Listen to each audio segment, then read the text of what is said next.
یہ 14 مئی کا فیصلہ تو ظاہر ہے موجود ہے، تو آپ کیا دیکھ رہے ہیں؟ الیکشن کمیشن بھی اب ظاہر ہے وہ نظر ثانی کی درخواست اس نے کی ہے، آپ کو کیا لگ رہا ہے یہ معاملہ سنگین ہو سکتا ہے، توہین عدالت کی طرف بات جا سکتی ہے؟ اور دوسری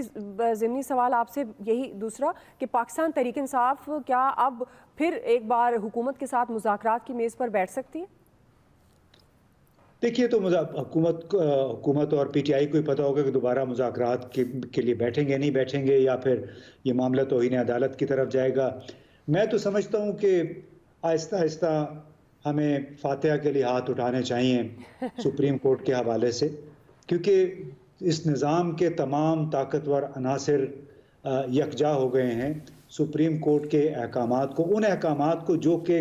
آئینی پروویژن پہ من و عن عمل کرنے سے متعلق ہے، اس کے اوپر وہ کافی اب ریلیکس ہو گئے ہیں۔ 14 مئی کا انہوں نے کہا ہے کہ ہمارا آرڈر فیلڈ میں ہے،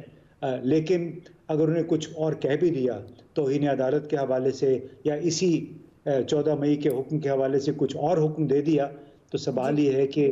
اس پہ عمل درآمد کون کروائے گا؟ جس ملک کی اشرافیہ، حکمران اشرافیہ اگر یہ سمجھتی ہے، پروجیکٹ خود کو پریٹینڈ وہ اس طرح کر رہے ہیں کہ جیسے وہ آئین سے بالا تر ہیں، اور اگر آئین کے خلاف ورزی ہوتی ہے تو پھر کیا ہے وہاں پہ آپ پھر سپریم کورٹ سے کیا توقع کریں گے؟ یعنی یہ وہ لوگ بات کر رہے ہیں آج جنہوں نے بار بار کہا تھا کہ جنرل پرویز مشرف کے خلاف آئین کی خلاف ورزی کے جرم میں آرٹیکل 6 کا مقدمہ قائم کیا جائے، جنہوں نے یہ کہا تھا کہ طارق قاسم سوری اور صدر مملکت عارف الوی اور اسد کیسر کے خلاف بھی آئین کی خلاف ورزی کے الزام میں آرٹیکل 6 کے تحت مقدمہ دائر کیا جانا چاہیے۔ آج وہ کہہ رہے ہیں کہ اگر خلاف ورزی ہو گئی تو کیا ہو گیا، اس سے ہمیں آگے کی بات کرنی چاہیے۔ صحیح ہے جی۔ جواد فیض صاحب، آپ کو ایسا ماحول لگ رہا ہے جو امتیاز گل صاحب کہہ رہے ہیں کہ آگے کی بات کرنی چاہیے، آگے کی بات کرتے ہوئے نظر آ رہے ہیں، اور یہ بار بار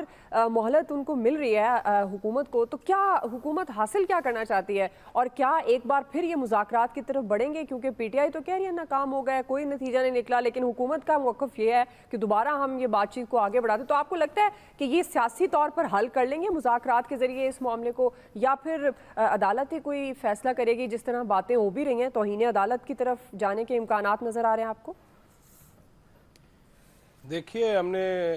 گزشتہ سیگمنٹ میں یہ بات کہی کہ ہندوستان اور پاکستان اگر مذاکرات کی بات کر سکتے ہیں تو پھر پاکستان کی